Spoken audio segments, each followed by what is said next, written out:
హరే కృష్ణ. అందరికీ కూడా మన భాగవతామృతం కార్యక్రమానికి స్వాగతం అండి. కార్యక్రమం మొదలుపెట్టే ముందు ప్రార్థనలు చేద్దాము. జయ రాధ మాధవ కుంజ విహారీ, జయ రాధ మాధవ కుంజ విహారీ, జయ గోపీ జన వల్లభా గిరివరధారి, జయ గోపీ జన వల్లభా గిరివరధారి, యశోదానందన వ్రజ జన రాజన, యశోదానందన వ్రజ జన రాజన, యశోదానందన వ్రజ జన రాజన, యశోదానందన వ్రజ జన రాజన, యమునా తీరా వనచారి, యమునా తీరా వనచారి, యమునా తీరా వనచారి, జయ రాధ మాధవ కుంజ బిహారీ, జయ రాధ మాధవ కుంజ బిహారీ. ఓం నమో భగవతే వాసుదేవాయ. ఓం నమో భగవతే వాసుదేవాయ. ఓం నమో భగవతే వాసుదేవాయ. నారాయణం నమస్కృత్య నరం చైవ నరోత్తమం దేవీం సరస్వతిం వ్యాసం తతో జయముదీరయేత్. శృణ్వతాం స్వకథా కృష్ణ పుణ్యశ్రవణ కీర్తన, హృదయంతస్థో హి అభద్రాణి విదునోతే సుహృత్సతాం. నష్టప్రాయేషు అభద్రేషు నిత్యం భాగవత సేవయా, భగవతి ఉత్తమ శ్లోకే భక్తిర్భవతి నైష్టకీ. ఓం అజ్ఞానతిమిరాంధస్య జ్ఞానాంజనాశలాకయా చక్షురున్మిలితం యేన తస్మై శ్రీ గురవే నమః. శ్రీచైతన్యమనోభీష్టం స్థాపితం యేన భూతలే స్వయం రూపా కదా మహ్యం దదాతి స్వపదాంతికం. వందేహం శ్రీగురు శ్రీయుతాపదకమలం శ్రీగురున్ వైష్ణవాంశ్చ శ్రీరూపం సాగ్రజాతం సహగణా రఘునాథాన్వితం తాం సజీవం సాద్వైతం సావధూతం పరిజనా సహితం కృష్ణ చైతన్య దేవం శ్రీరాధా కృష్ణ పాదాన్ సహగణా లలిత శ్రీ విశాఖాన్వితాంశ. హే కృష్ణ కరుణా సింధో దీనబంధో జగత్పతే గోపేశ గోపికా కాంత రాధాకాంత నమోస్తుతే. తప్త కాంచన గౌరాంగీ రాధే వృందావనేశ్వరి వృషభానుసుతే దేవి ప్రణమామి హరిప్రియే.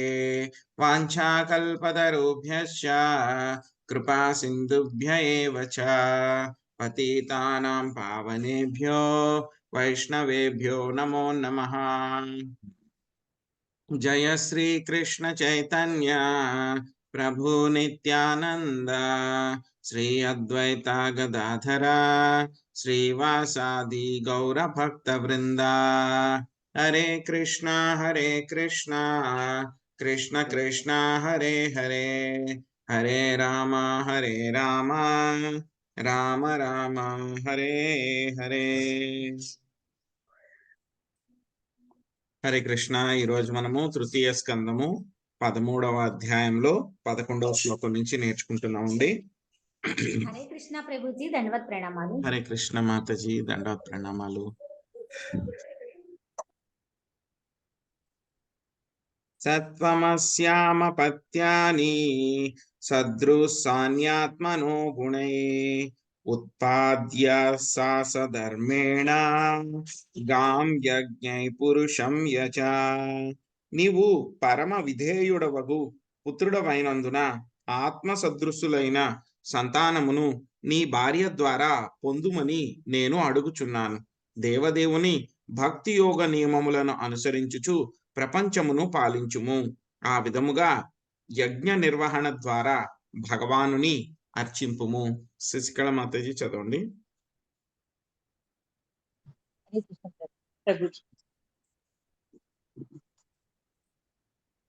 భాష్యం బై జయశ్రీల ప్రభుపాదులు వారికి జై. బ్రహ్మదేవునిచే కావింపబడిన భౌతిక సృష్టి యొక్క ప్రయోజనము ఇచ్చట స్పష్టంగా వివరింపబడినది. భక్తి యోగం నందు భగవాన్ని అర్చించు ప్రయోజనార్థమై యజ్ఞ రూపమున ప్రతి మనుజుడును భార్య ద్వారా సత్సంతానం కనవలెను.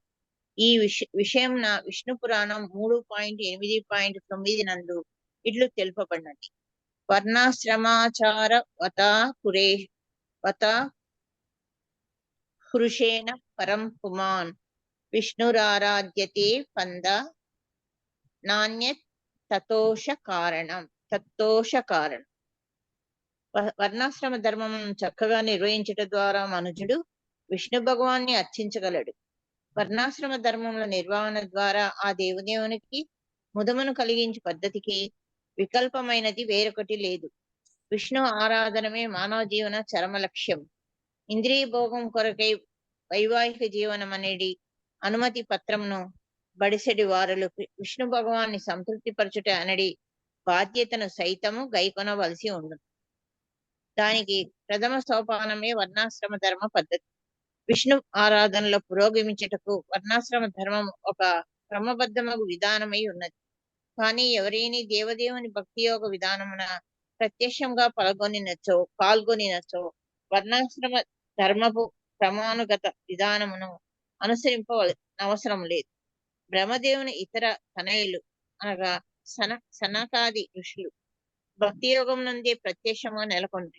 తత్కారణమున వర్ణాశ్రమ ధర్మ నియమములను నిర్వహింపవలసిన అవసరం వారికి కలగలేదు. హరే కృష్ణ ప్రభుజీ, ధన్యవాదాలు. హరే కృష్ణ మాతాజీ. సో మనం చూసాం, నిన్న అధ్యాయంలో మనం చూసాం ఏమిటి, ఆయన స్వయంభూమను సతరూప ఇద్దరు కూడా వాళ్ళు ఆవిర్భవించడం జరిగింది అనమాట. బ్రహ్మదేవుడి దగ్గర నుంచి వాళ్ళిద్దరు కూడా పుట్టారు. సో స్వయంభూమను సతరూపాన్ని ఆయన భార్య కింద స్వీకరిస్తారనమాట. స్వీకరించిన తర్వాత బ్రహ్మదేవుడిని అడుగుతారు ఆయన, సో తండ్రి, నా యొక్క బాధ్యత ఏమిటి? సో మీరు ఏదైనా సరే ఆదేశాన్ని ఇవ్వండి, నేను ఏ విధంగా మిమ్మల్ని సేవించాలో చెప్పండి అని చెప్పేసి అడుగుతారనమాట. సో బ్రహ్మదేవుడు ఆయన వెంటనే ఆ విధంగా అడిగేసరికి చాలా సంతోషపడ్డారనమాట. సో ఏమన్నారు, మీ యొక్క దంపతులు ఇద్దరికి కూడా మంచి కలుగుగాక. సో ఏమన్నారు, ఉపదేశాలకే నీ హృదయం నసుగి ఎటువంటి సంకోచనము లేకుండా నాకు ఆత్మ సమర్పణము కావించితివి. సో ఆ విధంగా అడిగారు కాబట్టి ఆయన ఆ విధంగా అన్నారనమాట.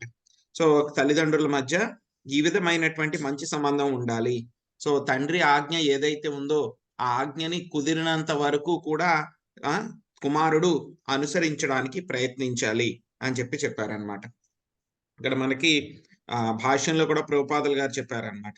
సో ఎప్పుడైతే కనుక సనక సనందన సనాతన సనత్ కుమారుల్ని వాళ్ళని కూడా మీరు వివాహం చేసుకుని సంతానాన్ని వృద్ధి చేసి మొత్తం ప్రపంచాన్ని అంతటినీ కూడా మీరు యొక్క జీవులతోటి నింపండి అన్నప్పుడు వాళ్ళ నలుగురు కూడా దానికి అంగీకరించలేదన్నమాట. అంగీకరించినప్పుడు ఆయన అవమానితుడయ్యాను అని చెప్పి భావించి చాలా కోపడ్డారనమాట.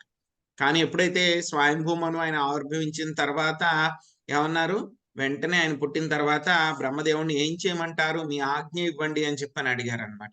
సో ఆ విధంగా అడిగిన తర్వాత అక్కడ సనక సనందన సనాతన కుమారులని మీరు చెయ్యండి అని చెప్పినా సరే వాళ్ళు చేయలేదు. ఇక్కడ ఈయన వెంటనే మీరు ఏం చెప్పినా చేస్తాను అని చెప్పేసరికి బ్రహ్మదేవుడు చాలా ఆనందపడ్డారనమాట. సో ఆనందపడి ఆయనకి ఏం చెప్తున్నారు, ఏం ఇన్స్ట్రక్షన్ ఇస్తున్నారు అంటే కనుక, నీ యొక్క భార్య ద్వారా సంతానాన్ని పొందు నువ్వు.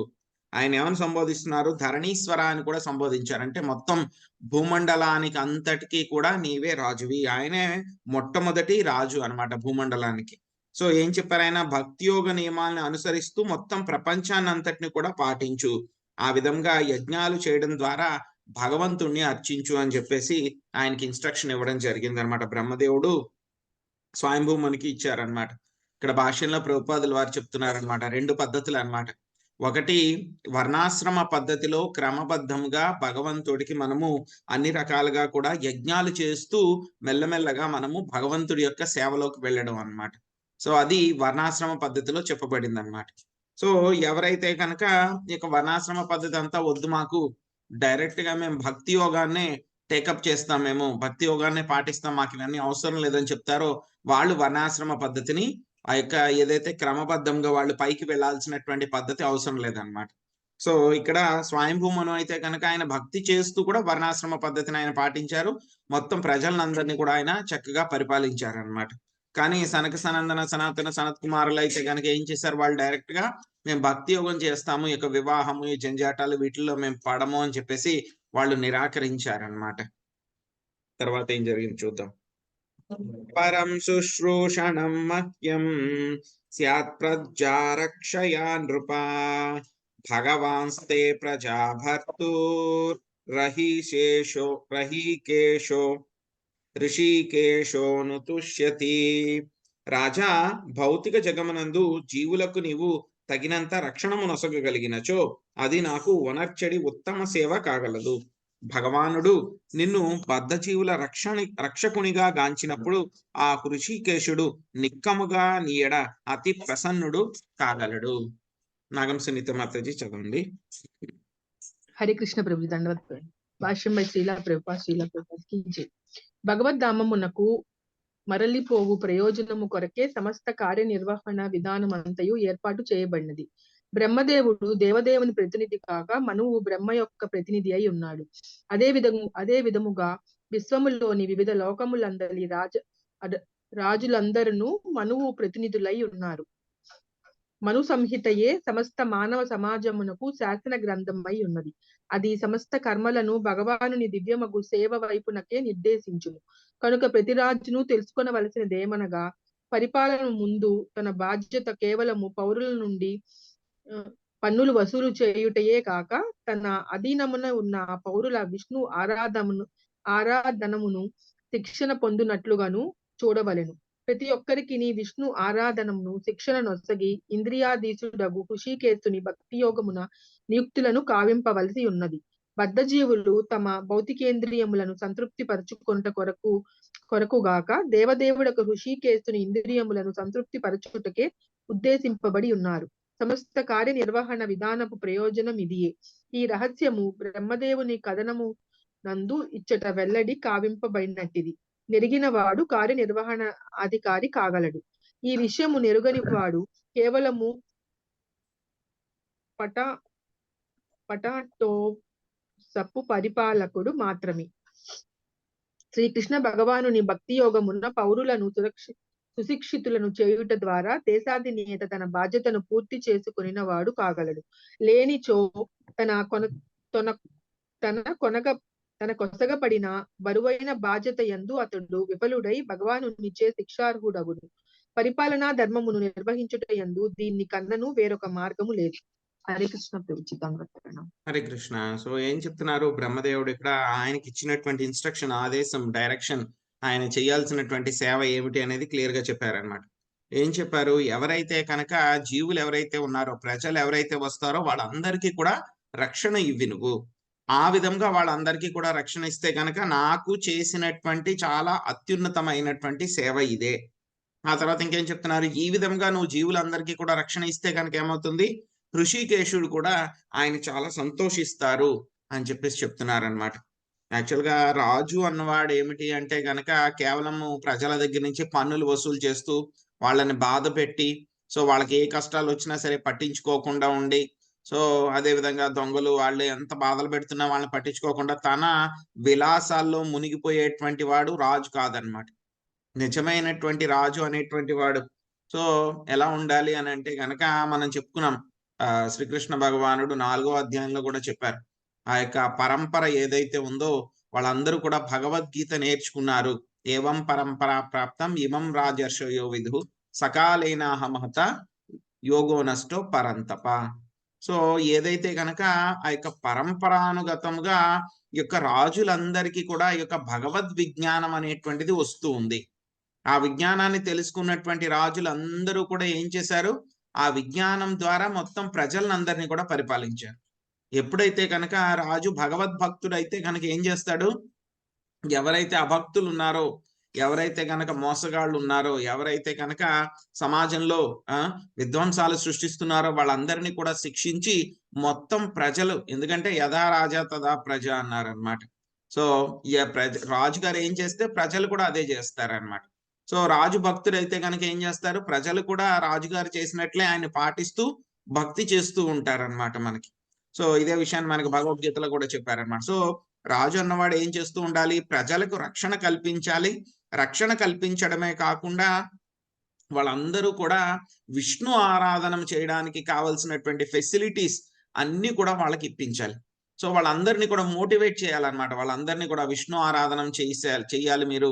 సో బద్ధజీవులు మీరు భౌతిక ప్రపంచంలో వచ్చి చిక్కుకున్నారు, మళ్ళీ మీరు ఇక్కడ ఉండకూడదు, ఇక్కడి నుంచి భగవద్ధామానికి వెళ్ళిపోవాలి అని చెప్పి వాళ్ళందరికీ కూడా మోటివేషన్ ఇచ్చి ఆ రకమైనటువంటి ఫెసిలిటీస్ అన్ని కూడా వాళ్ళకి ప్రొవైడ్ చేయాలన్నమాట.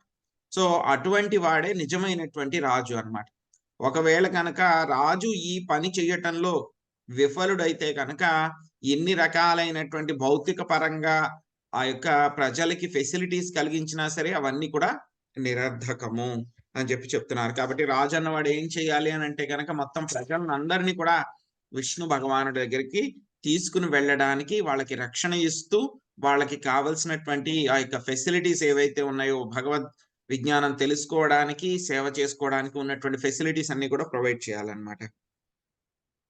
ఏషాం నతుష్టో భగవాన్ యజ్ఞలింగో జనార్దనః తేషాం శ్రమోహ్య పార్థాయ యదాత్మానాదృత స్వయం.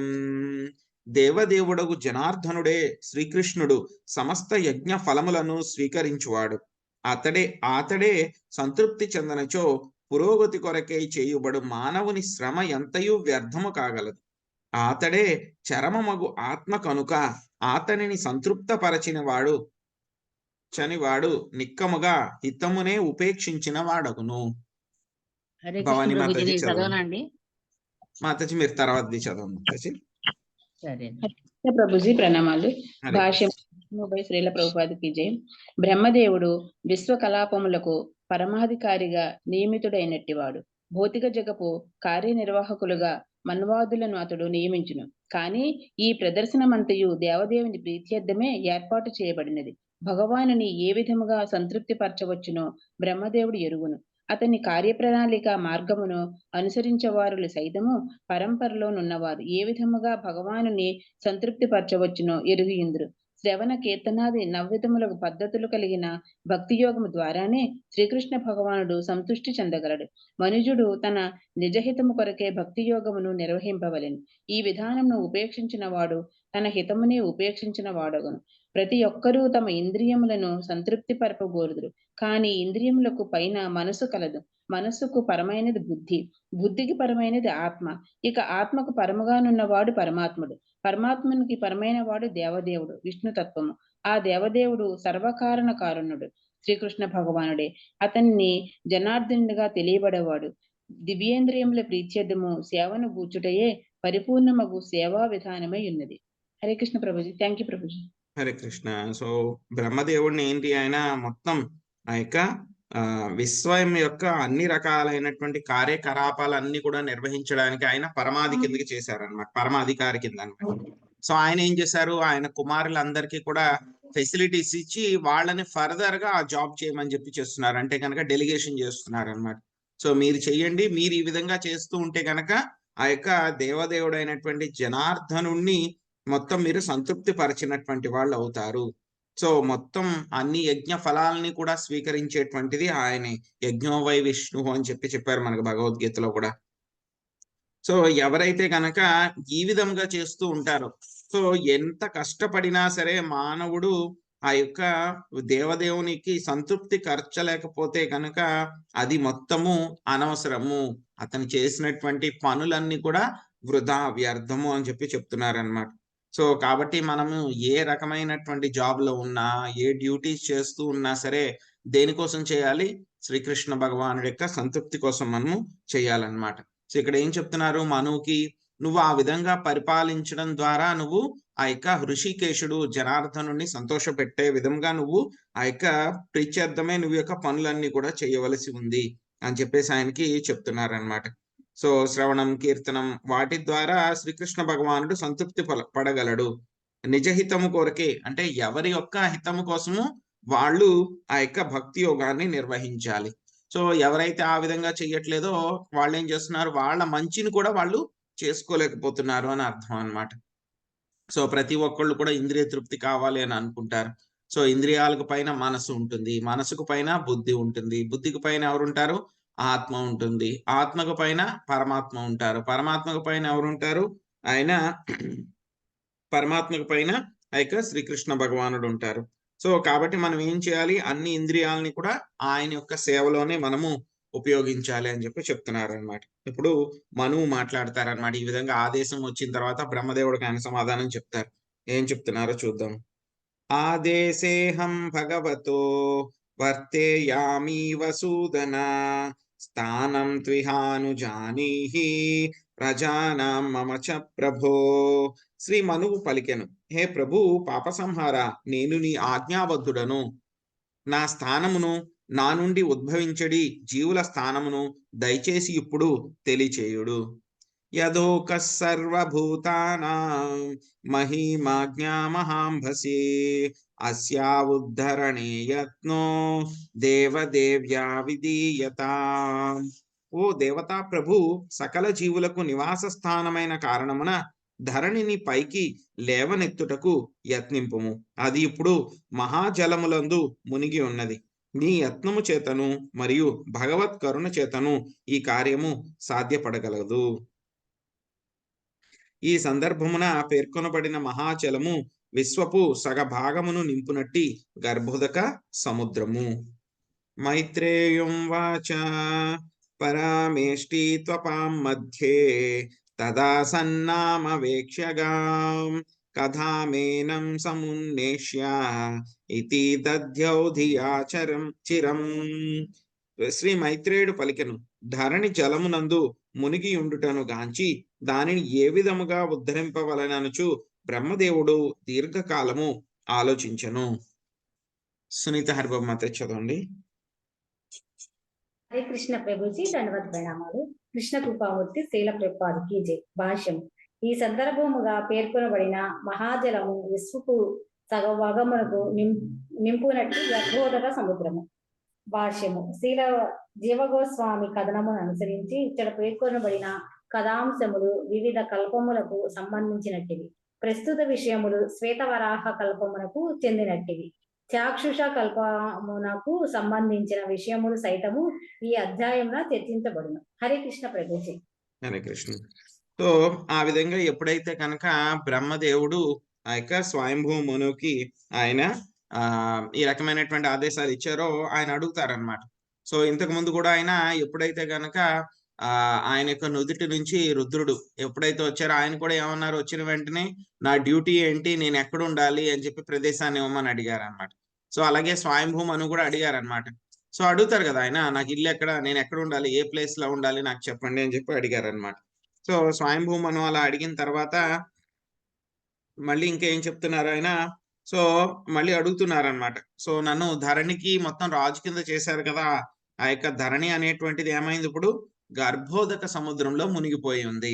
సో కాబట్టి దాన్ని ఎలాగైనా సరే పైకి తీసుకుని రావడానికి మీరు ప్రయత్నించండి, ఏదో ఒకటి చేయండి. భగవంతుడి యొక్క కరుణ వలన, మీ యొక్క కృప వలన ఇది సాధ్యమవుతుంది కాబట్టి ఏదో ఒకటి చేయండి అని చెప్పని అడిగారు అనమాట. సో అప్పుడు ఆ యొక్క భూమి ఏదైతే ఉందో, భూమి అంటే కనుక మనం ఉన్నటువంటి గ్లోబ్ ఒకటే కాదనమాట. సో మొత్తం భూమండలం అనమాట, మొత్తం భూమండలం, మొత్తం సప్త సముద్రాలతోటి చుట్టబడినటువంటి భూమండలం అన్నమాట. సో అప్పటికి ఇంకా సప్త సముద్రాలు ఏర్పడలేదన్నమాట. అదంతా కూడా ఒక లేయర్ కింద అలాగే ఉంటుంది అనమాట. సో అదేమైంది, అది భూమిలో మునిగిపోయి ఉందని, అది గర్భోదక కోశంలో మునిగిపోయి ఉంది అనమాట. సో అప్పుడు దాన్ని ఎలాగా పైకి తీసుకుని రావాలి అని చెప్పేసి బ్రహ్మదేవుడు చాలాసేపు ఆయన ఆలోచించారనమాట. సో ఈ యొక్క అధ్యాయంలో మనకి ఇప్పుడు ఈ యొక్క వరాహస్వామి యొక్క అవతరణ, ఆయన భూమండలాన్ని ఎలాగ ఉద్ధరించారు అనేటువంటి విషయాలన్నీ కూడా మనకి ఇప్పుడు వస్తాయన్నమాట. కానీ ఇక్కడ చెప్పేటప్పుడు ఏంటంటే కనుక కొన్ని 2 కల్పాల్లో జరిగినటువంటి విషయాలు, ఒకటి శ్వేతవరాహ కల్పము, అదేవిధంగా చాక్షుష కల్పంలో జరిగినటువంటి విషయాలు ఏవైతే ఉన్నాయో రెండింటి గురించి కూడా ఇక్కడ మనకి చెప్తారనమాట. సృజతే మే క్షితిర్వాభి ప్లావ్యమానాం రసాంగత అధాత్రా కిమనుష్ఠేయ మస్మాభి సర్గయోజితై యస్యాహం హృదయాదాసం సయీసో విదదాతు మే. బ్రహ్మదేవుడు ఇట్లు తలపోసెను, సృష్టి కార్యమున నేను నిమగ్నుడనై ఉన్నప్పుడు జలప్రళయముచే ధరణి ముంచివేయబడి సముద్ర అడుగు భాగమునకు పోయినది. సృష్టి కార్యమున నెలకొని ఉన్నట్టు నేను ఈ విషయమును ఏమి చేయగలను? కనుక భగవానుడే నాకు మార్గదర్శనము చేయుట పరమోత్తమము కాగలదు. చందనా మాతాజీ చదవండి. హరే కృష్ణ ప్రభుజీ, ధన్యవాద ప్రణామాలు. శ్రీల ప్రభుపాదుల వారి భాష్యం. శ్రీల ప్రభుపాదుల వారికి జై. భగవద్భక్తులు అంతరంగిక సేవకులు కొన్ని మార్లు తమ కార్యనిర్వహణ యందు కలత చెందను, ఎన్నడూను నిరుత్సాహమునకు మాత్రం గురికారు. భగవానుని యందు వారు పూర్ణ విశ్వాసం కలిగిండును. భక్తుని కర్తవ్య నిర్వహణను చక్కగా కొనసాగుటకు ఆ దేవదేవుడే మార్గమును సుగమము చేయగలడు. హరే కృష్ణ. హరే కృష్ణ. సో బ్రహ్మదేవుడు ఏం చేశారు, నేను సృష్టి కార్యంలో ఉన్నప్పుడు భూమి ఏమైంది, మొత్తము మునిగిపోయింది. సో ఇప్పుడు మళ్ళీ దాన్ని ఎలాగ తీసుకుని రావాలి పైకి అని చెప్పి ఆయన ఆలోచిస్తున్నారు. ఇంకెవరున్నారు, అప్పుడు ఏ సమస్య వచ్చినా సరే ఆయన ఎవరి దగ్గరికి వెళ్తారు, గర్భోదక సాయి విష్ణువు దగ్గరికి వెళ్తారు. సో కాబట్టి ఆయన గుర్తు చేసుకున్నారనమాట. సో ఆయనే నాకు ఏ విధంగా చేయాలనేటువంటి డైరెక్షన్, మార్గ నిర్దేశనం ఆయనే చెయ్యాలి అని చెప్పి ఆయన ఆలోచిస్తూ ఉన్నారనమాట. ఇత్యభిధ్యాయతో నాసా వివరాత్ సాహసానఘ వరాహోతోక నిరగా దంగుష్ట పరిమాణక. ఓ పాపరహితుడవగు విదురా, బ్రహ్మదేవుడు ఈ విధముగా ఆలోచనామగ్నుడై ఉండగా అతని నాసారంధ్రము నుంచి ఒక చిన్న వరాహ రూపము బయటకు వచ్చెను. అది అంగుష్ట పరిమాణములో నుండెను. తస్యాభిపశ్యతాక్షస్థ క్షణేనాఖిల భారత గజమాత్రా ప్రవవృద్ధే తదద్భుతమా భూన్మహా. ఓ భరత వంశజుడా, బ్రహ్మదేవుడు దానిని గాంచునంతలో ఆ వరాహ రూపము బ్రహ్మాండమగు ఏనుగు వలె పరమాద్భుతముగా ఆకాశమున నెలకొనెను. మరీచి ప్రముఖైర్వైప్రై కుమారైర్మను నాసః దృష్ట్వా తత్సౌకరం రూపం తర్కయామాస చిత్రధా. ఆకాశమునందు వరాహమును పోలిన అద్భుత రూపమును గాంచి చకుతుడైన బ్రహ్మదేవుడు మరీచి వంటి ప్రముఖులగు విప్రులతోనూ సనకాది కుమారులు మరియు మనువుతోనూ కూడిన వాడై పరిపరి విధముల తర్కింపతొడగెను. కిమే తత్సూకర వ్యాజం సత్వం దివ్యమవస్థితం అహో బతాశ్చర్యమిదం నాసాయామే వినిసృతం. సూకరమనిడి మిషతో ఎవరేని దివ్య పురుషుడు ఇచ్చటకు అరుదించినాడా, నా నాసిక నుండి అతడు బయల్వేడలుట పరమాద్భుతముగా నున్నది. దృష్టజ్ఞుష్టాశిరో మాత్ర క్షణద్గండాశిలాసమా అపి స్విద్భగవానేశ యజ్ఞో మే ఖేదయన్మనా. మొట్టమొదట ఈ వరాహము అంగుష్టమాత్ర పరిమాణమున గోచరించెను. తక్షణమే గండశిలతో సమానముగా పెద్దదైనది. ఈ విషయమున నా మనస్సు మోహగ్రస్తమగుచున్నది. ఈతడు దేవదేవుడగు విష్ణువా ఏమి? శ్రీదేవి మాత చదవండి. హరే కృష్ణ ప్రభుజీ, దండవత్ ప్రణామాలు. భాష్యము. విశ్వమునందు బ్రహ్మదేవుడు పరమోత్కృష్ట జీవుడైనందున మరియు అట్టి రూపమును పూర్వమెన్నడును అతడు గాంచకపోయినందున ఆ అద్భుతమగు వరాహ రూపము విష్ణువు అవతారమేనని అతడు ఊహింపగలిగెను. భగవద్ అవతారమును సూచించు అసాధారణ లక్షణములు బ్రహ్మదేవుని మనసును సైతం మోహగ్రస్తుడుము కావించగలవు. హరే కృష్ణ ప్రభుజీ. హరే కృష్ణ. సో ఏమైంది, బ్రహ్మదేవుడు ఈ విధంగా ఆయన ఆలోచిస్తూ ఉన్నారనమాట. సో ఏమిటి ఈ యొక్క నాసరంధ్రం ఆయన ఆలోచిస్తూ ఉండండి ఏమైందంట, ఆయన యొక్క నాసికా రంధ్రం, ఆయన యొక్క ముక్కులో ఉన్నటువంటి రంధ్రంలోంచి ఏమైందంట, ఒక చిన్న వరాహ రూపం బయటకు వచ్చిందంట. అది ఎంత ఉంది అని అంటే కనుక ఆ యొక్క వరాహ రూపము 1 ఇంచ్ అనమాట, 1 ఇంచ్ ఉందంట, అంగుష్ట మాత్రం అంత పరిమాణంలో ఉందన్నమాట. సో బాగానే ఉంది, అంగుష్ట మాత్రం నుంచి బయటకు వచ్చింది. బయటకు వచ్చిన తర్వాత మళ్ళీ ఆకాశంలోకి వెళ్ళిపోయిందంట. ఆకాశంలోకి వెళ్ళిపోయి ఎలా అయిపోయిందంటే వెంటనే అది ఒక బ్రహ్మాండమైనటువంటి ఏనుగు, చాలా పెద్ద ఏనుగులాగా అది తయారైపోయి ఆకాశంలో అలాగే ఉందంట. సో అప్పుడు ఆ యొక్క రూపాన్ని, అద్భుతమైనటువంటి ఆ యొక్క రూపాన్ని, ఆ యొక్క వరాహ రూపాన్ని చూసి అందరూ కూడా ఆశ్చర్యపోయారనమాట. సో బ్రహ్మదేవుని యొక్క కుమారులైనటువంటి మరీచి, సనక సనందన సనాతన సనత్ కుమారులు, అదే విధంగా బ్రహ్మదేవుడు, అక్కడే ఉన్నటువంటి మనువు, సో అందరూ కూడా రకరకాలుగా వాళ్ళు డిబేట్ చేసుకుంటున్నారు, చర్చించుకుంటున్నారు అన్నమాట వాళ్ళు. సో ఏమైంది, ఎవరై ఉంటారు, ఎవరి అద్భుతంగా వచ్చారు, సో ఈ యొక్క సూకరము అనేటువంటి మిషతోటి భగవంతుడే వచ్చారా, సో ఆయన నా ముక్కులోంచి రావడం ఏంటి, ఇదేదో చాలా అద్భుతంగా ఉంది. యాక్చువల్గా ఏంటి, బ్రహ్మదేవుడు ఎక్కడి నుంచి వచ్చారు, భగవంతుడి యొక్క నాభి కమలంలోంచి ఆయన వచ్చారు, మళ్ళీ నాలోంచి ఆయన రావడం ఏంటి. సో ఇంతకు ముందు అయితే కనుక చూసాం మనం, ఆ బ్రహ్మదేవుడిలోంచే రకరకాలైనటువంటి వాళ్ళు, ఆయన యొక్క కుమారులు వాళ్ళందరూ, ఒక్కొక్క భాగం నుంచి ఒక్కొక్క కుమారులు, సో అన్ని రకాలైనటువంటి విషయాలు ఇవన్నీ కూడా వస్తున్నాయి. సో అవన్నీ కూడా బ్రహ్మదేవుడు చేస్తున్నారు, ఆయనకేమో ఆశ్చర్యం లేదు, ఆయన యొక్క శక్తితో చేస్తున్నారు.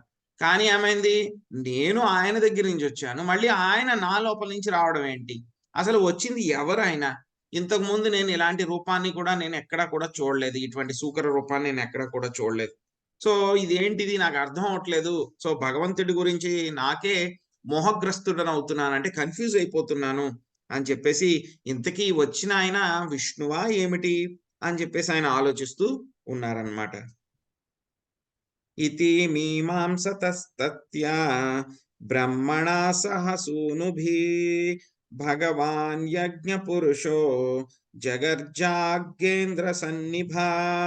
ఆ విధముగా బ్రహ్మదేవుడు తన పుత్రులతో చర్చించుచుండగా విష్ణు భగవానుడు గొప్ప పర్వతము వలె గంభీరముగా గర్జన చేసెను. ప్రసాద్ మాతాజీ చదవండి. హరే కృష్ణ ప్రభుజీ. హరే కృష్ణ. గొప్ప పర్వతములు కొండలు సైతము గర్జించే శక్తిని కలిగి ఉండునని గోచరించుచున్నది. అవి సైతము జీవుల గుటగే అందులకు కారణము. ప్రతిధ్వనించు శబ్ద పరిమాణమున భౌతిక దేహ కొలతలకు అనుగుణమైన నిష్పత్తిలో ఉండును. భగవానుని వరాహావతారమును గూర్చి బ్రహ్మదేవుడు అంచనా వేయుచుండగా ఆ దేవదేవుడు తన గంభీరమగు కంఠముతో గర్జించుచు అతని ఆలోచనను రూఢీపరిచెను. హరే కృష్ణ ప్రభు. హరే కృష్ణ. సో బ్రహ్మదేవుడు ఈ విధంగా ఆలోచించుకుంటున్నారు, వచ్చిన ఆయన విష్ణువా ఏంటి నాకు తెలియట్లేదని ఆలోచించుకుంటుంటే కనుక ఆయనకి తెలుసు కదా మొత్తం అందరి హృదయాల్లో కూడా ఆయన ఉంటారు. సో బ్రహ్మదేవుడు కన్ఫర్మేషన్ ఇవ్వడం కోసం అని చెప్పేసి ఆయన చక్కగా అవును నేనే అని చెప్పి గర్జించారనమాట ఆయన. సో ఎలా ఉందంటే ఆ యొక్క గర్జన అని అంటే కనుక గొప్ప పర్వతం వలె గంభీరముగా గర్జన చేసిందంట. యాక్చువల్గా మనకి గర్జించడము అని అంటే కనుక సింహాలు గర్జించడం తెలుసు. సో అదే విధంగా మనకి ఇంకా గట్టిగా బాగా గర్జించేవి అంటే కనుక మేఘాలు. సో అవి ఏం చేస్తూ ఉంటాయి, ఒక్కొక్కసారి ఉరుములు వస్తూ ఉంటాయి కదండి, అప్పుడు బాగా ఎక్కువ సౌండ్ వస్తాయి. సో లైట్నింగ్ కాకముందు ఒక్కొక్కసారి వర్షం వచ్చే ముందు బాగా గర్జిస్తాయి అనమాట మేఘాలు అనమాట. సో కానీ ఇక పర్వతాలు కొండలు గర్జించడం మనకి ఎక్స్పీరియన్స్ లో లేదనమాట. సో కానీ ఇక్కడ చెప్తున్నారు పర్వతాలు కొండలు కూడా ఏం చేస్తాయంటే అవి కూడా గర్జిస్తాయి అనమాట. యాక్చువల్ గా అవి కూడా ఒక వ్యక్తి అన్నమాట, పర్సనే అన్నమాట. మనం అనుకుంటాం పర్వతాలు కొండలు అంటే కనుక, కానీ ఏంటంటే కనుక కదలవు అనమాట. వాటికి చేతన చాలా తక్కువ ఉంటుంది అనమాట, కాన్షియస్నెస్ లెవెల్ చాలా తక్కువ ఉంటుంది. ఒకప్పుడు కదిలేవన్నమాట ఇవన్నీ కూడాను. బట్ అవి ఏమైంది, ఆ తర్వాత ఇంద్రుడు వాటికి అన్నిటికీ కూడా రెక్కలు ఉండేవన్నమాట. సో ఇంద్రుడు వాటిలన్నిటిని రెక్కలన్నిటిని కూడా కట్ చేసేసారనమాట. సో ఆ విధంగానే ఆ రెక్కలన్నీ ఇంద్రుడు కట్ చేస్తూ ఉంటే కనుక ఏం చేస్తాడు, మైనాకుడు అనేటువంటి ఒక పర్వతాన్ని కూడా ఆయన అలా వెళ్తూ ఉంటాడు, ఇంద్రుడు కట్ చేయడానికి వచ్చేస్తూ ఉంటాడు అనమాట. సో అప్పుడు వాయుదేవుడు ఏం చేస్తాడు, ఇంద్రుడి దగ్గర నుంచి ఆ మైనాకుడిని దూరంగా తీసుకుని వెళ్ళి సముద్రంలో పెట్టేస్తాడు అనమాట. సో అందుకని చెప్పేసి మైనాకుడు చాలా రుణపడి ఉంటాడు అనమాట, ఎవరికి, వాయుదేవుడికి అనమాట. సో ఇదే మైనాకుడు ఎప్పుడైతే గనక ఆంజనేయ స్వామి ఆయన రామేశ్వరం నుంచి శ్రీలంకకి వెళ్తూ ఉంటారు, ఆ యొక్క సముద్రాన్ని దాటడానికి గాల్లో వెళ్తూ ఉంటారనమాట. సో వెళ్ళినప్పుడు ఆయన గుర్తు చేసుకుంటారనమాట, ఆ రోజు వాయుదేవుడు నా రెక్కల విరక్కుండా ఆయన కాపాడారు, రక్షించారు కాబట్టి, సో వాయుదేవుని యొక్క కుమారుడిన హనుమంతుడు, సో కాబట్టి ఈయనకి నేను ఆతిథ్యం ఇవ్వాలి, ఏమైనా సేవ చెయ్యాలి అని చెప్పేసి ఆయన పైకి వస్తారనమాట. పైకి వచ్చి నా ఆతిథ్యాన్ని తీసుకోమంటారనమాట. తీసుకోమన్నప్పుడు ఆయన వెంటనే దానికి నిరాకరిస్తారనమాట. ఆయన నిరాకరించి, నేను స్వామి కార్యానికి వెళ్తున్నాను, ఇప్పుడు నేను రెస్ట్ అవన్నీ కూడా తీసుకోలేను, నేను దయచేసి క్షమించండి.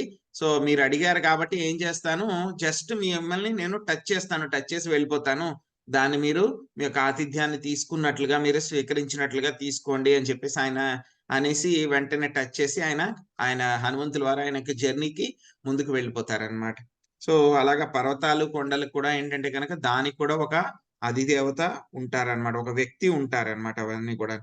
సో ఆ యొక్క పర్వతాలు గర్జించిన విధంగా ఎవరు, ఆ యొక్క వరాహ రూపంలో స్వామి గర్జించారనమాట. గర్జించి ఏమంటున్నారు, బ్రహ్మదేవుడు అలా ఆలోచించుకుంటున్నారు కాబట్టి ఇండైరెక్ట్ గా ఎలా చెప్పారు, ఆ గర్జన ద్వారా అవును నేనే అని చెప్పి ఆయన చెప్పారనమాట. బ్రహ్మాణం హర్షయామాస హరిస్తాంశ్చ ద్విజోత్తమాన్ సగర్జితేన కకుభా ప్రతిస్వనయతా విభూ. సర్వశక్తిమంతుడకు దేవదేవుడు తన అసాధారణమగు కంఠముతో తిరిగి గర్జించి బ్రహ్మదేవుని ఇతర ద్విజోత్తములను రంజింపచేసెను. ఆ గర్జన అన్ని దిక్కులయందు ప్రతిధ్వనించెను. మాతాజీ చదువుతారండి? హరే కృష్ణ ప్రభుజీ, చదవను నేను. ఎవరంటే చదవండి. సుభద్ర మాతాజీ ఇందాక. సుభద్ర మాతాజీ చదవండి, ఇందాక అడిగారు కదా. చదువుతానండి. హరే కృష్ణ ప్రభుజీ. భాష్యం. దేవదేవుని ఎరిగి ఉన్నట్టు బ్రహ్మ ఇతర జ్ఞానవంతులకు బ్రాహ్మణులు ఏ అవతారములందు అతని ఆవిర్భావము శాస్త్రనైనను హర్షమునందుదురు. ఆ అద్భుతమును బ్రహ్మాండమును అయిన పర్వతమును వలన వరాహావతారము యొక్క ఆవిర్భావము వారికి ఎటువంటి భయము కలిగించలేదు. దానవులందరకు భగవాన్ని సర్వశక్తిమత్వమునకే ఎదురు చెప్పేడివారు. ఒక బహిరంగ బెదిరింపు వలె ఆ దేవదేవుని గర్జనము అన్ని దిక్కుల యందు గంభీరముగాను భయంకరముగాను ప్రతిధ్వనించినప్పటికీ వారు భీతి నొందలేదు. Hare Krishna Prabhuji. Hare Krishna Mataji, thank you. So ఎప్పుడైతే గనక ఆయన మళ్ళీ ఇంకోసారి గర్జించారు, ఆయన ఎవరో వరాహ రూపంలో స్వామి ఇంకోసారి గర్జించారనమాట. సో ఆ గర్జించిన తర్వాత ఏమైందంట, యాక్చువల్ గా మనకి ఎప్పుడైనా సరే అలాంటి గర్జనలు గట్టిగా పెద్ద శబ్దం ఏదైనా సడన్ గా మనం పడుకున్నప్పుడు ఏదో పెద్ద శబ్దం వచ్చింది అనుకోండి, వెంటనే ఏమవుతాం, మనం భయపడి లేచిపోతాం. సో ఎక్కడికైనా సరే మనం ప్రయాణిస్తూ ఉన్నాం, కార్లో ఏమైనా ప్రయాణిస్తూ ఉన్నాం అనుకోండి, వెళ్తున్నప్పుడు ఏమవుతుంది, ఒక్కొక్కసారి వేరే వాళ్ళవి టైర్స్ అవన్నీ కూడా బ్లాస్ట్ అవుతూ ఉంటాయి. బ్లాస్ట్ అయినప్పుడు వెంటనే మనం ఏం పని చేస్తున్నా సరే వెంటనే ఏమైందిరా బాబు, మన కార్ ఏమన్నా అయిందా అని చెప్పేసి ఆగేసి చూడడం అవన్నీ కూడా చేస్తూ ఉంటాం. సో అలాగే మనకి ఏ శబ్దం అయినా సరే వెంటనే భయపడతాం మనం. సో మామూలు శబ్దాలు ఈ విధంగా ఉంటాయన్నమాట. కానీ స్వామి శబ్దం చేస్తే, గర్జన చేస్తే ఎలా ఉందంట, అక్కడ ఉన్నటువంటి మునులు ఋషులు, సో అదే విధంగా అక్కడ బ్రహ్మదేవుడు, వీళ్ళందరికీ కూడా ఆ యొక్క గర్జన ఎలా ఉందంట, చాలా చాలా బాగుందంట, వాళ్ళు చాలా ఆనందపడ్డారంట. సో అదే విధంగా నరసింహదేవ భగవానుడు వచ్చినప్పుడు ఏమయ్యారు, మిగతా రాక్షసులందరూ ఎవరైతే ఉన్నారో హిరణ్యకశిపుతో పాటు ఉండేటువంటి రాక్షసులు అందరూ కూడా భయపడిపోయారు నరసింహదేవుని రూపాన్ని చూసి అనమాట. కానీ చిన్న పిల్లవాడు ప్రహ్లాదుడు, ఎన్ని సంవత్సరాలు ఆయనకి, 5 సంవత్సరాల పిల్లవాడు అనమాట ఆయన. సో ఆయన మాత్రం ఏమాత్రం కూడా భయపడకుండా ఒక దండ తీసుకుని మళ్ళీ ఏం చేశారు, నరసింహ భగవానుడి దగ్గరికి వెళ్ళారనమాట. చాలా దగ్గరికి వెళ్ళారు. ఈవెన్ ప్రతి ఒక్కళ్ళు అనమాట, బ్రహ్మ రుద్రుడు వీళ్ళందరూ ప్రతి ఒక్కళ్ళు కూడా దేవతలు అందరూ కూడా ఆయన దగ్గరికి, ఈవెన్ లక్ష్మీదేవి కూడా ఆయన దగ్గరికి వెళ్ళడానికి భయపడ్డారనమాట. కానీ ప్రహ్లాదుని మాత్రం ఏమాత్రం కూడా భయపడకుండా స్వామి దగ్గరికి దండ తీసుకుని వెళ్ళి ఆయనకి స్తోత్రం అంతా కూడా చేయడం జరిగిందనమాట. ఇక్కడ ఏం చెప్తున్నారు, స్వామి యొక్క గర్జన మిగతా వాళ్ళందరికీ కూడా చాలా ఆనందంగా రంజింపచేసేలాగా ఉందన్నమాట. కానీ ఎవరైతే గనక ఆయనకి ఎదురు తిరుగుతూ ఉంటారో వాళ్ళందరికీ మాత్రం చాలా గంభీరంగా, భయంకరంగా వాళ్ళకి ప్రతిధ్వనించింది అని చెప్పి చెప్తున్నారు అన్నమాట. నిశమ్యతే గగర్ నిశమ్యతే గర్గరితం స్వఖేదా క్షయిష్ణుమయామయసూకరస్య జనస్తపస్సత్య నివాసనిస్తే త్రిభి పవిత్రైర్మునయో గృణన్ స్మ. మాయామయుడగు వరాహ భగవానుని పరమ మంగళ మగు గంభీరమైన గర్జనను వినినంతట జనలోక, తపోలోక, సత్యలోకములందు నివసించు ఋషులు, మునులు 3 వేదముల నుండి పవిత్ర మంత్రములను ఉచ్చరించిరి. కళ్యాణి మాతాజీ చదవండి. హరే కృష్ణ ప్రభుజీ. హరే కృష్ణ. భాష్యము బై శ్రీల ప్రభుపాద్ కి జై. మాయామయ అనే పదము ఈ శ్లోకమునందు మిగుల ప్రధానమైనది. మాయా అనగా కరుణ, విశేష జ్ఞానము మరియు మోహము అని భావము కలదు. అనగా వరాహ భగవానుడు సమస్తమునై ఉన్నాడు. అతడు కరుణామయుడు, సమస్త జ్ఞాన స్వరూపుడు. అతడు మోహము కూడా అయి ఉన్నాడు. వరాహ రూపమున అతడు కావించిన గర్జనకు జనలోక, తపోలోక, సత్యలోకమునందలి ఋషుల వేదమంత్రముల ద్వారా ప్రత్యుత్తరం ఒసగబడినది. పరమ మేధావులను, పుణ్యాత్ములను అయిన జీవులే ఆ లోకములందు వసింతురు. వరాహం యొక్క అసాధారణ గర్జనను వినినంతనే ఆ విశేష ధ్వని భగవానునితోనే కావింపబడినది గాని అన్యులతో కాదని వారు అవగతము చేసుకొనగలిగిరి. కనుకనే వేదమంత్రముల ద్వారా ఆ దేవదేవుని కీర్తించుచు వారు ప్రత్యుత్తరం ఇచ్చిరి. ఆ సమయమున భూలోకము బురదలో కూరుకొని పోయి ఉండెను. కానీ భగవానుని గర్జనను వినినంతనే ఉన్నత లోక వాసులందరూ పరమానంద భరితులైరి. ధరణిని ఉద్ధరించుటకు దేవదేవుడు కలడని వారు ఎరిగి ఉండుటయే అందులకు కారణము. కనుకనే బ్రహ్మదేవుడు, భృగ్వాది ఋషులు, బ్రహ్మ యొక్క ఇతర తనయులు, బ్రాహ్మణులు మొదలగు వారందరూ పరమానంద భరితులై ముక్త కంఠముగా దివ్యమగు వేదమంత్ర ఘోషతో భగవానుని కీర్తించిరి. బృహన్నారదీయ పురాణాంతర్గతమగు హరే కృష్ణ కృష్ణ కృష్ణ హరే హరే, హరే రామ హరే రామ, రామ రామ హరే హరే అను మహామంత్రము అత్యంత ప్రధానమైనది. Hare Krishna Prabhuji. Thank you Prabhu. Hare Krishna. So ఇక్కడ చెప్తున్నారు అన్నమాట. సో వరాహ భగవానుడు పరమ మంగళమైనటువంటి గంభీరమైనటువంటి గర్జనను ఎవరు విన్నారంట? ఎవరైతే కనుక బ్రహ్మలోకవాసులు, సత్యలోకవాసులు, జనలోకము, తపోలోకంలో ఉన్నటువంటి ఋషులు, మునులు వాళ్ళందరూ కూడా విన్నారన్నమాట. సో విన్న వెంటనే అక్కడ ఉన్నటువంటి వాళ్ళు ఎవరు ఉంటారు? అక్కడ చాలా తెలివితేటలు ఉన్నటువంటి వాళ్ళ మేధావులు, పుణ్యాత్ములైనటువంటి జీవులు మాత్రమే ఆ పైన ఉన్నటువంటి సత్యలోకము, జనలోకము, తపోలోకము ఈ మూడిట్లోనూ వాళ్లే ఉంటారన్నమాట. సో ఎప్పుడైతే కనుక ఈ యొక్క గర్జన వినబడిందో వాళ్ళందరికీ కూడా అర్థమైపోయిందనమాట. ఈ విధమైనటువంటి గర్జన చేసింది ఎవరు? దేవదేవుడైనటువంటి శ్రీకృష్ణ భగవానుడికి అవతారమే గాని వేరే వాళ్ళు ఎవరు కూడా చేయలేరని చెప్పి వాళ్ళందరికీ కూడా అర్థమైపోయిందన్నమాట. సో అర్థమైపోయిన తర్వాత వాళ్ళు వెంటనే వాళ్ళకి ఏం చెయ్యాలో కూడా వాళ్ళందరికీ కూడా తెలుసు అనమాట. సో ఏం చేశారో వాళ్ళందరూ కూడా 3 వేదాల్లోనూ ఏవైతే పవిత్ర మంత్రాలు ఉన్నాయో వాటిలన్నిటినీ కూడా వాళ్ళు ఉచ్చరించి చదవడం మొదలు పెట్టారనమాట. ఎందుకంటే వాళ్ళందరికీ కూడా తెలుసు. సో ఎందుకు వచ్చారు ఆయన అనేటువంటి విషయం కూడా వాళ్ళకి తెలుసు అనమాట. సో ధరణి అనేటువంటిది బురదలో కూరుకొని పోయి ఉంది, గర్భోదక వర్షంలో కూరుకొని పోయి ఉంది. సో కాబట్టి దాన్ని ఏం చేయాలి? బయటికి తీసుకుని రావాలి. బయటికి తీసుకుని రావాలంటే కనుక స్వామి వచ్చారని చెప్పి వాళ్ళందరికీ కూడా అర్థమైపోయింది అనమాట. సో ఎప్పుడైతే కనుక స్వామి వచ్చారో ఏం చేయాలి? స్వామికి గ్రీటింగ్ చేయాలి. సో ఆయనకి అభినందించాలన్నమాట. అభినందించాలంటే ఎలాగ అభినందించాలి? ఆ యొక్క వేద మంత్రాలు ఏవైతే ఉన్నాయో 3 వేదాల్లో కూడా ఉన్నటువంటి వేద మంత్రాలతో అభినందించారనమాట స్వామిని. సో అదే విధంగా మనం కూడా ఎలాగ అభినందించాలి? ఎందుకంటే మనకు ఆ వేదాలు అవన్నీ కూడా రావు, చదవడం అంతా కూడా రావు, మనకి ఆ క్వాలిఫికేషన్ లేదు. ఆ వేదాలన్నీ చదవాలంటే కనుక ఒక పర్టికులర్ మీటర్ తో చదవాలి. అంటే కనుక ఆ యొక్క ప్రొనౌన్సియేషన్, ఛందస్సు ఎక్కడ పెంచాలి, ఎక్కడ తగ్గించాలి, ఏ మీటర్ అంటారనమాట దాన్ని. అంటే కనుక స్వరం అన్నమాట. ఒక స్వర పద్ధతిలో, ఒక క్రమ పద్ధతిలో వాటిని చదవాలన్నమాట. చదివేటప్పుడు ఏమాత్రం ఒక పదం మనం ఎక్కువగా చదివినా, తక్కువగా చదివినా, ఎందుకంటే సాంస్క్రిట్ అనేటువంటిది చాలా సోఫిస్టికేటెడ్ లాంగ్వేజ్ అన్నమాట. చాలా హైయెస్ట్ సోఫిస్టికేటెడ్ అన్నమాట. ఒక పదాన్ని మనం కొంచెం ఎక్కువ నొక్కి పెట్టి చెప్పినా, తక్కువ నొక్కి పెట్టి చెప్పినా దాని యొక్క పదము, అర్థము, మీనింగ్ అన్ని మారిపోతాయండి. సో మనకంత క్వాలిఫికేషన్ లేదు కాబట్టి మనకి బృహన్నారదీయ పురాణంలో మనందరికీ కూడా ఏమి ఇచ్చారు కలియుగంలో?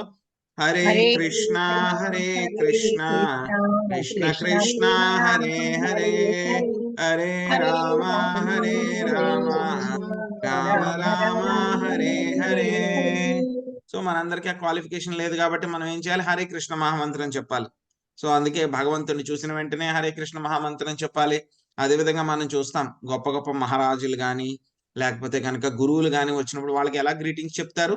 వెంటనే హరే కృష్ణ మహామంత్రం తోటి వాళ్ళకి కూడా గ్రీటింగ్స్ చెప్తారనమాట. సో అదేవిధంగా వీళ్ళందరూ కూడా ఏం చేశారు? గొప్ప ఋషులు మునులు వాళ్ళందరికీ కూడా వేద మంత్రాలన్నీ కూడా చక్కగా తెలుసు కాబట్టి ఆ యొక్క వేద మంత్రాలన్నిటినీ కూడా ఉచ్చరించారనమాట. సో యొక్క వేద మంత్రాలను ఉచ్చరించడం గ్రీటింగ్ అని చెప్తూ ఉంటే కనుక నాకు యొక్క గరుడ ఆయన గరుడ ఉన్నారు కదండి, మనకు తెలుసు కదా. సో ఆయన రెక్కలు ఉంటాయి కదా, గరుడు యొక్క రెక్కలు. స్వామిని ఏం చేస్తారు? గరుడు తీసుకుని వెళ్తూ ఉంటారనమాట.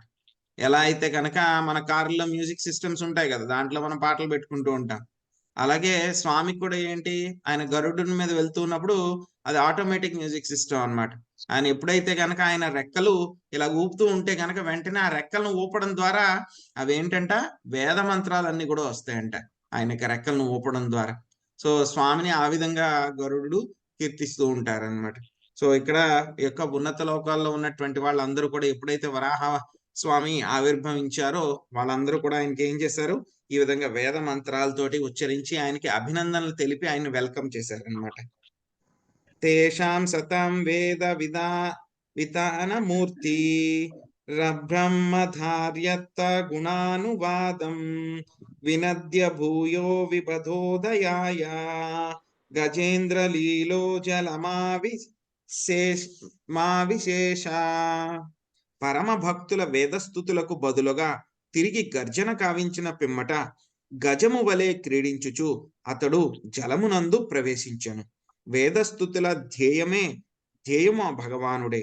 ఆ విధముగా అతడు భక్తుల ప్రార్థనలు తన కొనకే ఉద్దేశింపబడినవని గ్రహించెను.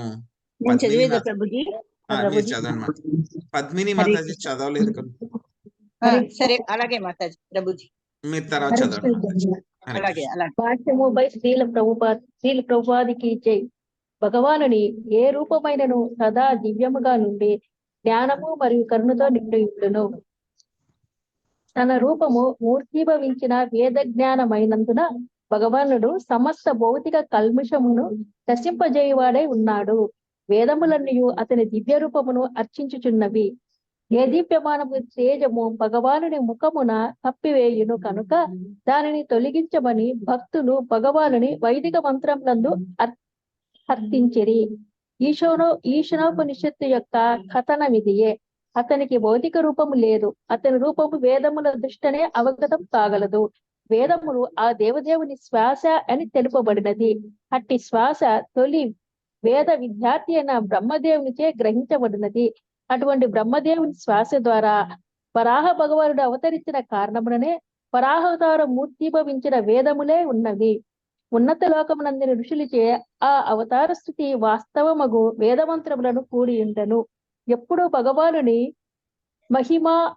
మహిమానువర్ణనము జరుగునో అప్పుడు వేద మంత్రములు చక్కగా ఉచ్చరించబడుచున్నవని గ్రహింపవలను. కనుక అట్టి వేద మంత్రములను ఉచ్చరించినప్పుడు వరాహ భగవానుడి మిగుల ప్రియమునందెను. తన విశుద్ధ భక్తులను ప్రోత్సాహపరచుటకై అతడు మరియొక మారు గర్జించి ధరణి ఉద్ధరణకై జలమునందు ప్రవేశించను. హరికృష్ణ ప్రభు. హరికృష్ణ. సో ఆయన ఏం చేశారు? 3 సార్లు వరాహస్వామి గర్జించారు. సో మొదట వచ్చిన వెంటనే నేను వచ్చాను అని చెప్పడానికి ఒకసారి గట్టిగా గర్జించారు. సో ఆ తర్వాత బ్రహ్మదేవుడు ఆలోచిస్తూ ఉన్నారు, ఎవరైనా వచ్చింది అని చెప్పేసి ఆయన ఆలోచిస్తూ ఉన్నారు. ఆలోచిస్తూ ఉంటే కనుక అప్పుడు నేను వచ్చింది విష్ణువుని అని చెప్పడానికి ఒక్కోసారి సెకండ్ టైం గర్జించారు.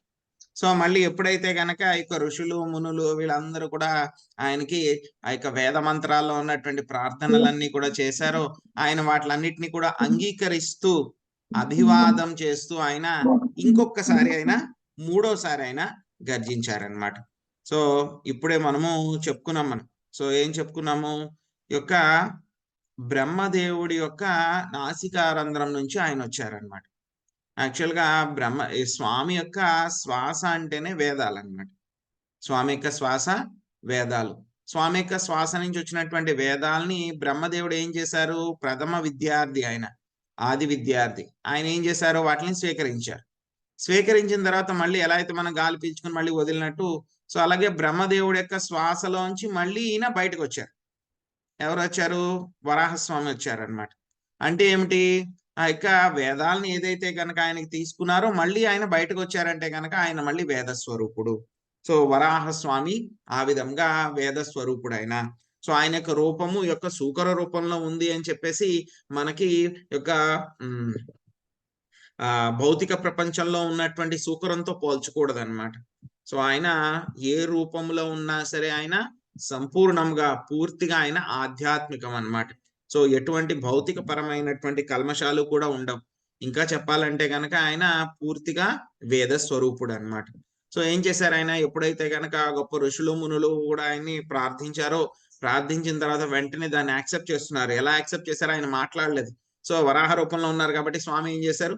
మళ్ళీ ఇంకోసారి గర్జించి వాళ్ళందరికీ ఓకే అని చెప్పేసి ఆయన ఎందుకోసం అయితే కనుక వచ్చారో ఆ పనిలో ఆయన నిమగ్నం అయిపోయారు అనమాట. సో ఏం చేశారంటే ఆ యొక్క పని ఇంకొకసారి గర్జించి ఆయన ఆ యొక్క భూమిని ఉద్ధరించడం కోసం మళ్ళీ ఆయన ఆ గర్భోదక వశంలోకి ఆయన ప్రవేశించారనమాట.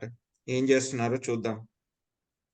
ఉత్క్షిప్త వాలాకచర కఠోరా సటా విధున్వన్ ఖరరోమత సత్వాక్ కురాహతాభ్రాసిత దంష్ట్ర ఈక్షా జ్యోతిర్భాసే భగవాన్ మహీద్రా.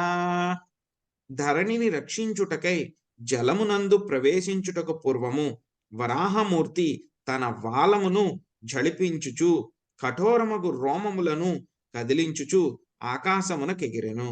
అతని రూపము మిగిల తేజోమయమై ఉండెను. తన గిట్టలతోనూ మరియు మెరుగుచున్న తెల్లని కోరలతోనూ అతడు ఆకాశమందలి మేఘములను చెల్లాచెదరు గావించెను.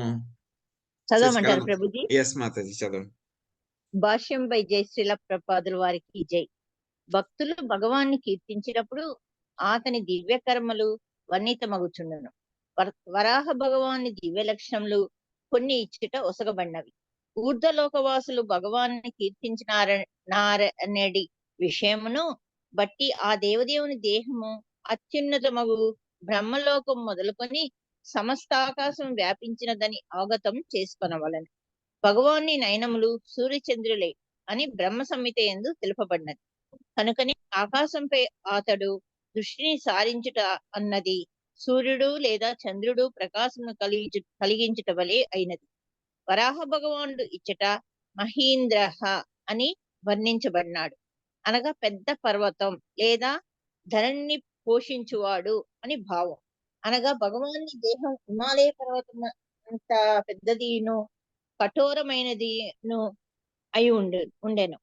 లేనిచో ధరణిని అంతటినీ తన ధవళ దంష్ట్రాల ఆధారం ఎత్తి పట్టుట ఎట్లు సాధ్యపడగలదు?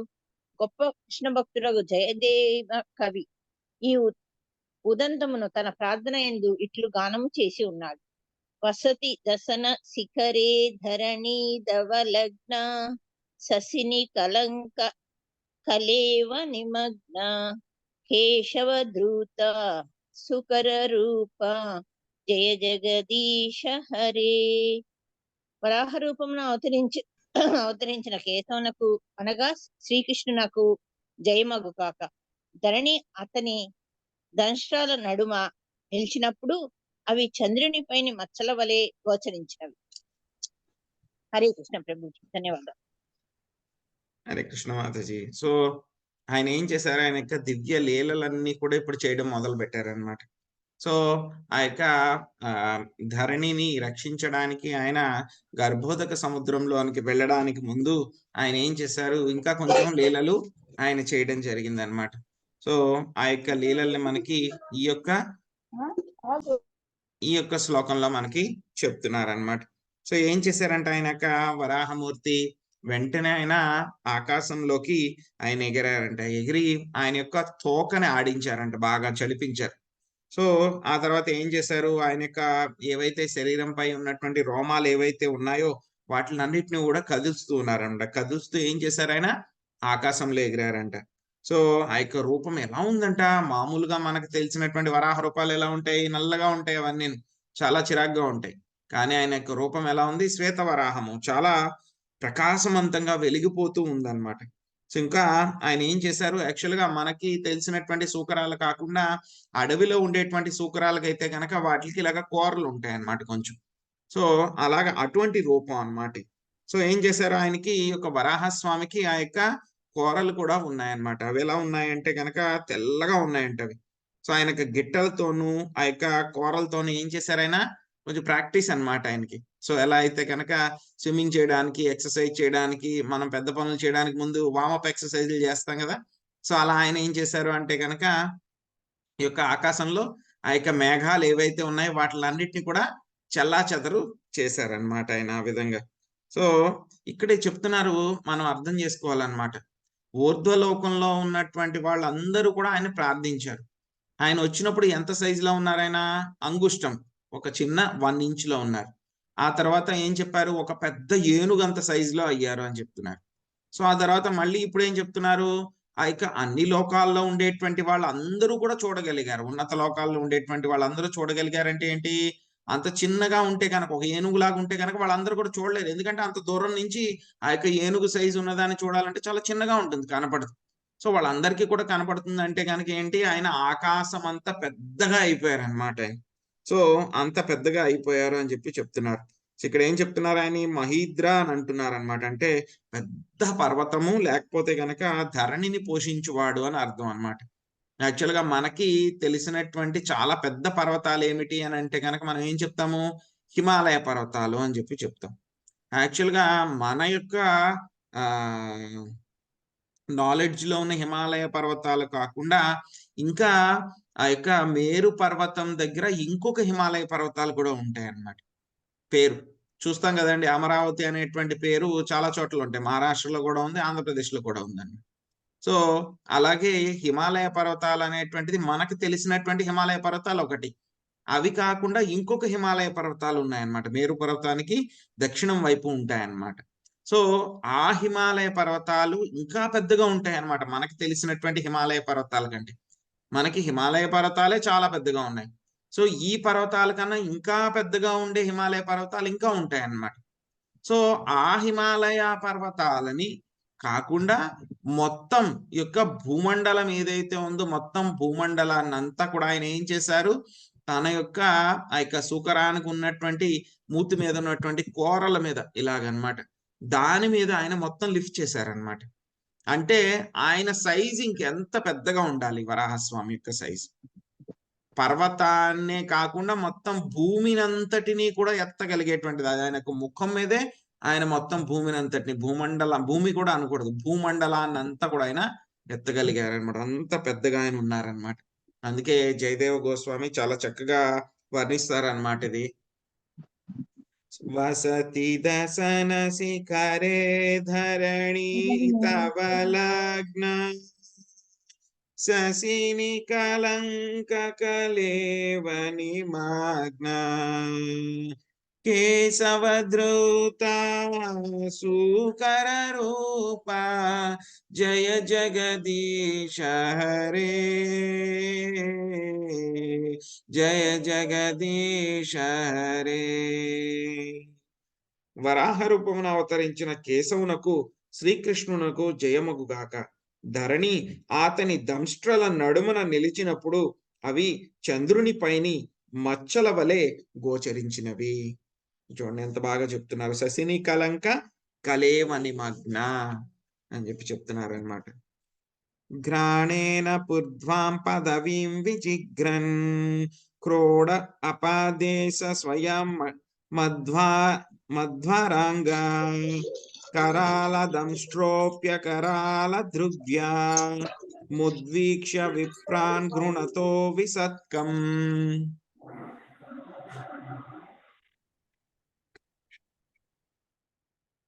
అతడు స్వయముగా విష్ణు భగవానుడే అయినందున దివ్యుడై ఉన్నాడు.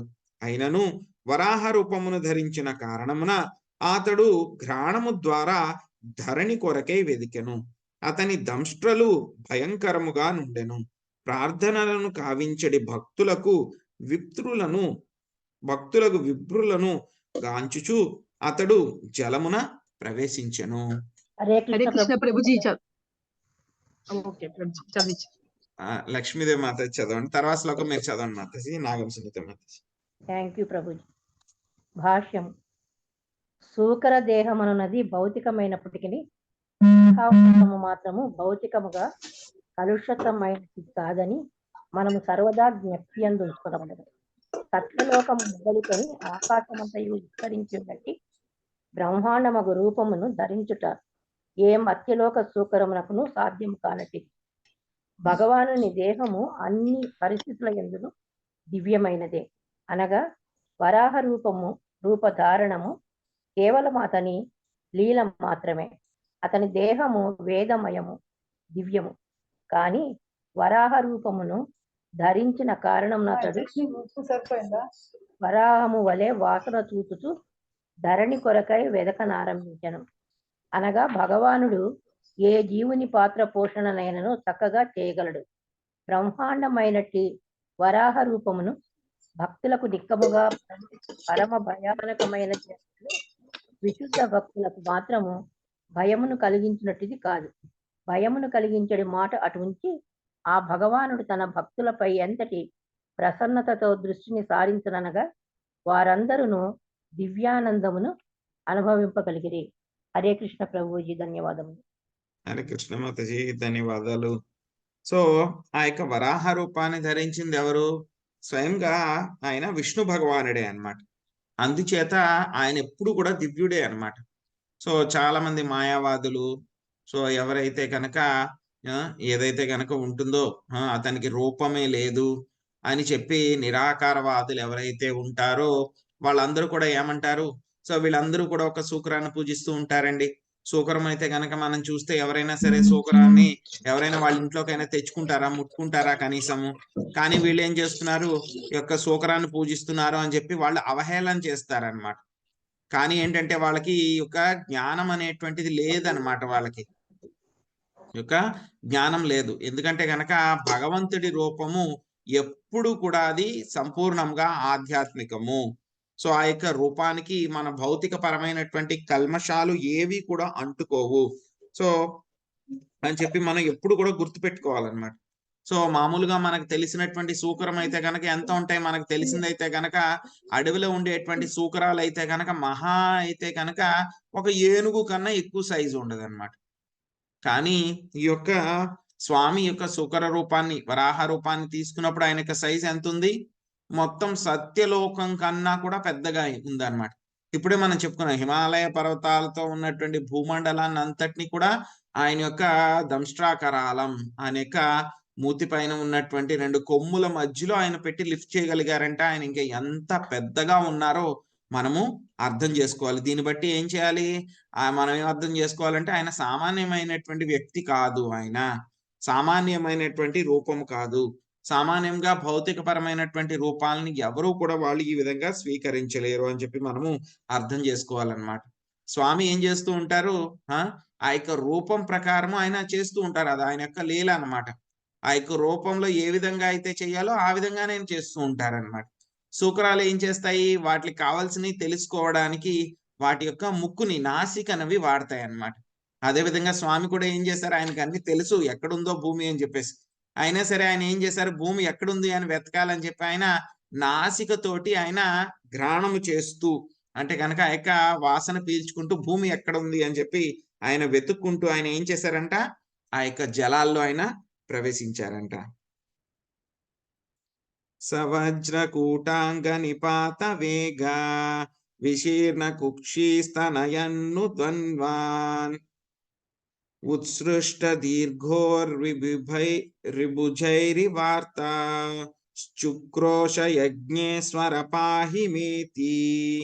మహాపర్వతము వలె జలమునందు దుముకుచు వరాహ భగవానుడు సముద్రము మధ్యమును చీల్చగా ఏర్పడిన 2 ఉత్తంగ తరంగములు సముద్రపు భుజముల వలె గోచరించెను.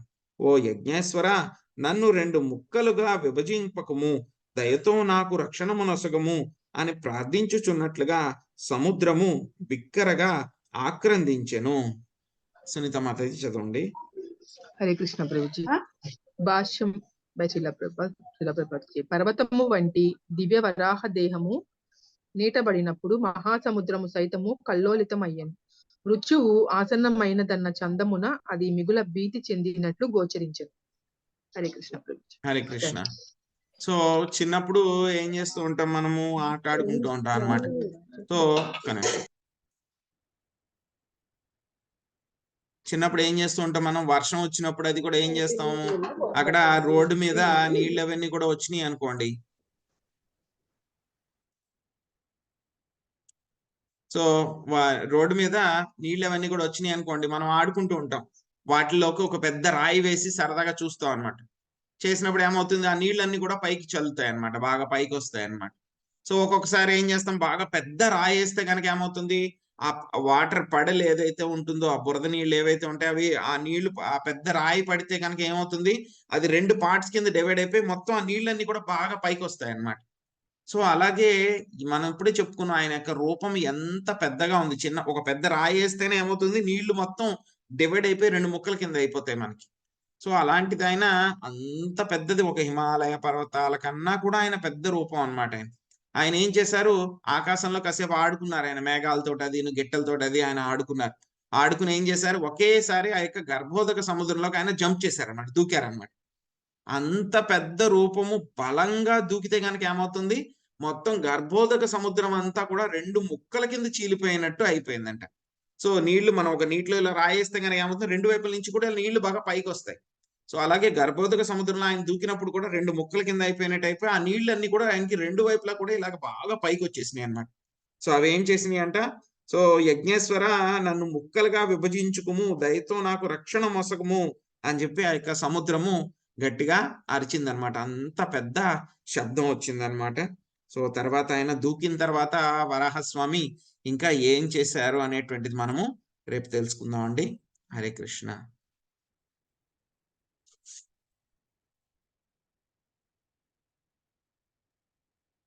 హరే కృష్ణ ప్రభుజీ. దండవత్ ప్రణామం. హరే కృష్ణ. దండవత్ ప్రణామాలు. హరే కృష్ణ ప్రభుజీ. ఇది దేవాదేవుడి నుంచే బ్రహ్మదేవుడు వచ్చాడు, బ్రహ్మదేవుడి నుంచి మళ్ళా వరాహమూర్తి వచ్చారు. ఆయన ఎక్కడి నుంచి అయినా వస్తారండి, ఆయన కావాలనుకుంటే. ఆయన యొక్క చాయిస్. అలా అయితే మరి దేవకదేవి గర్భం నుంచి ఆయన ఎలా వచ్చారు, కౌసల్య మాత దగ్గర నుంచి ఆయన ఎలా వచ్చారు? అవును. నరసింహదేవి ఆయన ఎక్కడి నుంచి వచ్చారు, తల్లి కూడా లేదు, ఆయన డైరెక్ట్ గా స్తంభంలో నుంచి వచ్చేసారు ఆయన. స్తంభంలో నుంచి వచ్చారు. సో ఆయనకి ఆయన ఇష్టం, ఎక్కడి నుంచి రావాలనుకుంటే ఆయన అక్కడి నుంచి వస్తారు. హరే కృష్ణ ప్రభుజీ. దండవత్ ప్రణామాలు. హరే కృష్ణ మాతాజీ. దండవత్ ప్రణామాలు. హరే కృష్ణ ప్రభుజీ. ఈశోపనిషత్తు మంత్రాలు వచ్చి ఇక్కడ ప్రార్థనలే కదా ప్రభుజీ, వీళ్ళందరూ చేసినాయి ఈశోపనిషత్తు అని చెప్పడం జరిగింది. వీళ్ళు వేద మంత్రాలు అని చెప్పారు, అవి కూడా పార్ట్స్, అంటే ఉపనిషత్తులు కూడా పార్ట్స్ ఆఫ్ వేదాలే కదండి, అలాగే అని అనుకోలేము. మరి I'm not sure Mataji. Okay okay. అంటే స్వయంభూ మను ప్రార్థనలు అని చెప్తారు ప్రభుజీ ఈశోపనిషత్తు మంత్రాలు. అంటే ఆయన వచ్చిందని అడుగుతున్నాను. అంటే ఇక్కడ స్వయంభూ మను ప్రార్థనలు చేయలేదు కదా, ఇక్కడ ఉన్నత లోకాల్లో ఉన్నటువంటి వాసులు ప్రార్థనలు చేశారు. ఇక్కడ స్వయంభూ మను చేశారు ప్రార్థనలు అని చెప్పలేదు, అందరూ కలిసి చేశారు. అవి కూడా చెప్పారు అని చెప్తున్నాను, అక్కడ చెప్పారు అలాగా వేరే చోట. Okay okay okay Mataji. కాకపోతే ఇక్కడ వీళ్ళందరూ 3 లోకాల వాళ్ళందరూ కలిసి ప్రార్థన చేశారు, అదే ఈశోపనిషత్తు కథనం ఇదే అని అన్నారు.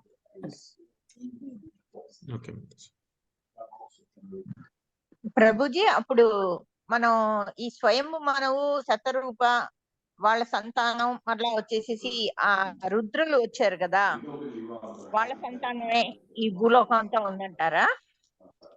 భూలోకంలో ఉండేదంతా కూడా స్వయంభూ మను యొక్క సంతానం మాతాజీ. ఓ ఈ 14 లోకాల్లో 14 లోకాలు కాదు మాతాజీ, భూలోకంలో మాత్రం. ఇప్పుడున్న మను వైవస్వత మను. బట్ మనువు అంటే గనక మనుషులందరూ కూడా మనువు నుంచి వచ్చారు కాబట్టి వాళ్ళందరూ కూడా మనువు అనేటువంటి ఆయన అందరికి కూడా మనందరికి కూడా చాలా పెద్ద ముత్తాత అన్నమాట ఆయన. అందరికి కూడా మొత్తం మనుషులందరికీ కూడా.